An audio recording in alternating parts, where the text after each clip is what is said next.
The purpose of this video is to suggest a way to manage the stress of the job search for students coming out of student affairs graduate programs, given the fact that you are in a terminal experience, as opposed to people who are applying for jobs from a job.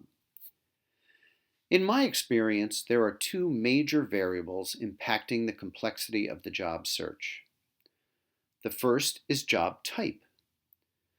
The second is geographic preference. Another minor one that may be important to students is institutional type, meaning that someone wants to work at a particular type of institution, such as a small liberal arts college, but will consider others as well. So in this example, this hypothetical student has worked as a grad residence director and interned with the orientation program. She really wants a job in new student orientation, but will also consider a job as a residence director.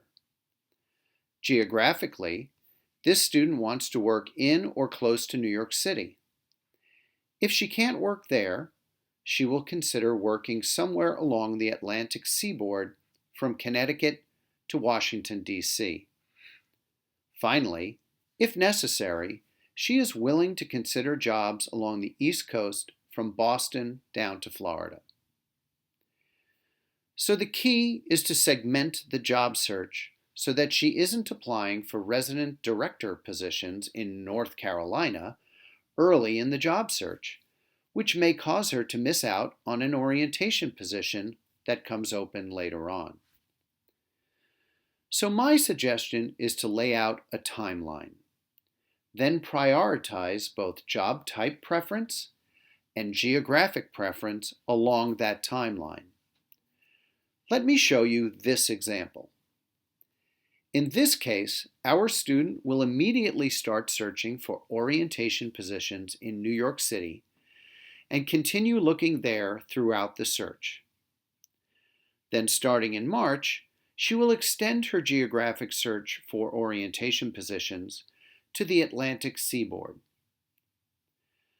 After a couple of more months, she will extend her search for orientation positions to the entire East Coast, but she will also start to look for residence life positions in New York City. If by June she hasn't secured a position or interviews, then she will extend her search for res life positions to the Atlantic seaboard.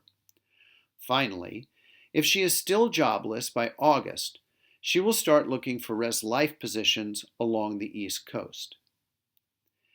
Each person needs to sort along the timeline according to their preferences and taking into consideration the type of job.